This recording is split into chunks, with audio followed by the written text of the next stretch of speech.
Hello there, and welcome to St Andrew's Church in Cranwell. This is a really odd bell cot. The wheel for the bell is placed vertically in a west-east direction, and the bell cot itself curves up and ends in a semicircle.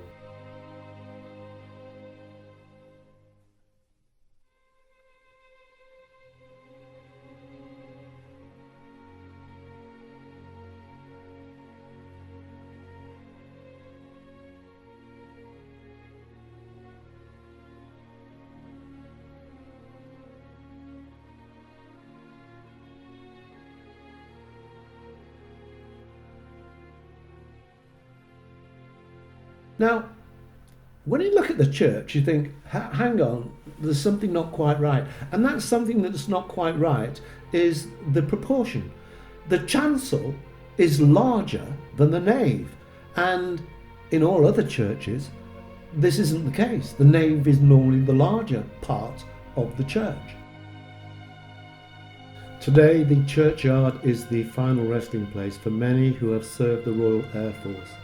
The churchyard contains 25 Commonwealth burials from the First World War, 58 from the Second. There are also 4 Polish graves, and during the Second World War, the RAF plot in the eastern part of the churchyard was used for service burials, not only for Cranwell RAF station, but from others in the local area. The reason that you see servicemen and women's graves in such a fashion is because the majority who died in military service received a funded funeral and have their graves marked in a military pattern, not privately purchased, which gives rise to this particular headstone, now maintained on behalf of the Ministry of Defence by the Commonwealth War Graves Commission.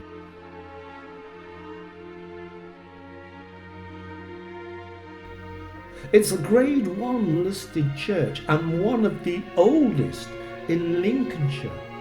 Cranwell was in existence when King Canute invaded through the Humber and became a war prize that was granted to Ulf, one of King Canute's general.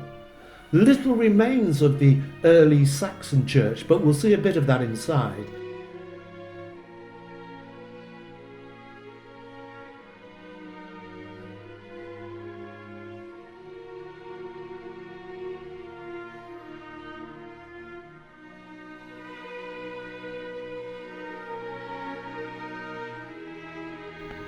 The church was probably built to serve as a settlement dating from the time of King Alfred, 849 to 899.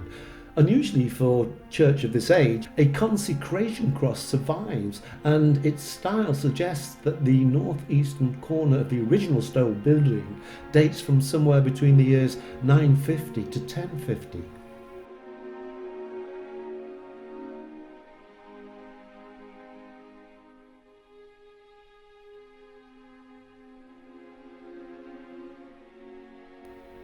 The manor belonged to Ulf until September 1066, when the Normans arrived and his lands were confiscated. A few years later, in 1086, the Domesday Book lists the manor as being the ownership of a new Norman lord, Gilbert de Gaunt. Now, Gilbert de Gaunt was William the Conqueror's wife's nephew, and it was probably Gilbert de Gaunt who extended the church by the addition of a north aisle separated from the nave by the colonnade of Norman arches.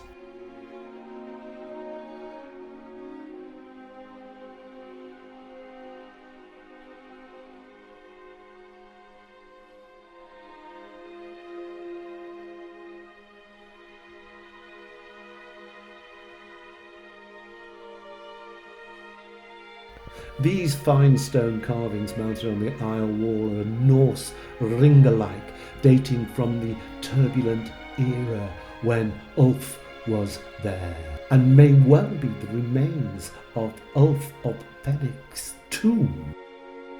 Although it's more likely that the tomb was destroyed by the Normans when they extended the church.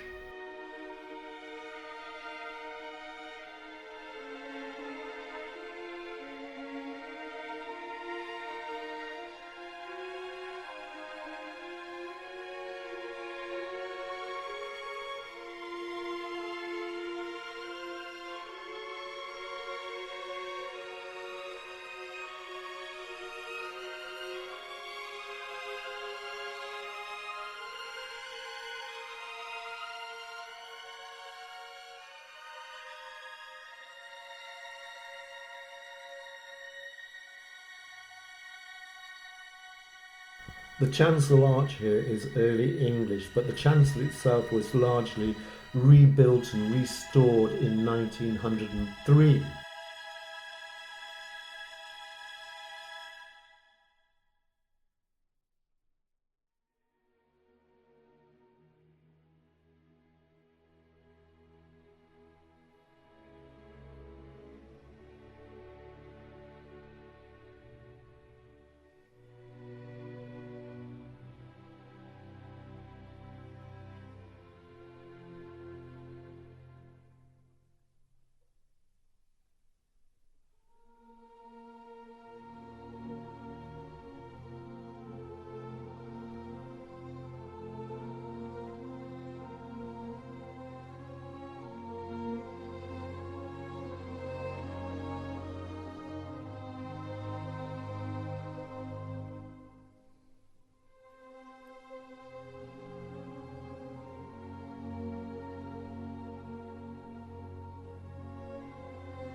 This font is about 700 years old.